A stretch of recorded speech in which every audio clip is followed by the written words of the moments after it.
change de registre avec ce qui est une bonne nouvelle, étonnante de surcroît. C'est Amazon qui vient de passer commande à Ariane pour 18 lancements de satellites, via des fusées Ariane 6. Absolument, c'est formidable. L'enjeu était colossal. En réalité, cette commande d'Amazon, c'est la plus grande commande de l'histoire du spatial. Amazon a commandé 83 lancements, donc 83 fusées en tout. Alors une grosse partie pour Blue Origin, c'est la société spatiale de Jeff Bezos, le fondateur d'Amazon. Une grosse partie aussi pour Ula, qui est le fabricant et le lanceur américain. Et il y a en effet 18 lancements pour Ariane Espace. Donc c'est un succès à la fois pour Ariane Espace qui va lancer ses fusées, et pour Ariane Group qui les fabrique.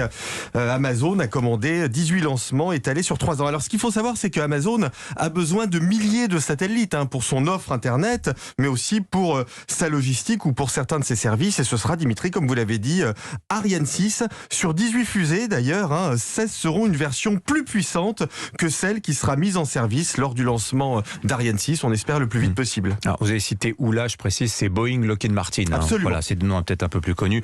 Bon, quels enseignements on va tirer de cette méga commande passée par Amazon? Déjà, l'Europe, ça peut marcher et on peut réussir face aux GAFA. Alors en fait, on peut réussir face aux GAFA, mais aussi avec les GAFA. Il faut faire une espèce de judo, c'est-à-dire utiliser les forces de l'adversaire.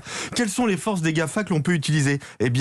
Cet exemple, l'exemple d'Amazon, rappelle quelque chose d'évident. Ils peuvent être pour nous, pour notre industrie, d'énormes clients. Alors on peut aussi jouer d'ailleurs la division, parce que Amazon n'a pas fait appel à SpaceX, bien évidemment, parce qu'il y a une compétition entre les milliardaires, entre Jeff Bezos et Elon Musk. Ariane 6 a gagné parce que cette nouvelle fusée est assez compétitive, et puis elle a réussi, vous vous en souvenez, Dimitri, cet hiver, l'envoi du télescope James Webb, dont la construction avait coûté plus de 10 milliards de dollars. C'est un bon départ pour notre nouvelle fusée européenne. Voilà, bonne nouvelle, donc lancement réussi pour Ariane 6.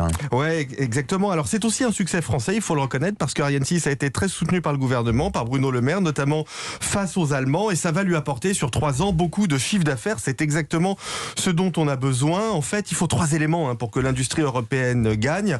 Premier élément, un engagement fort des États. Deuxième élément, une coordination des acteurs. Troisième élément, des efforts importants en termes de compétitivité. Alors voilà, l'Europe, c'est lent, c'est compliqué, mais il ne faut jamais désespérer de l'Europe. Et quand on a un magnifique succès économique, on peut même dire vive l'Europe. Voilà, et que n'a-t-on pas entendu sur Ariane 6, qui était trop grosse, qui revenait pas toute seule sur Terre comme les fusées américaines. Mais les Français l'ont défendu, il faut le rappeler. Voilà, et ça marche finalement. Merci beaucoup Nicolas Bouzou, 7h19.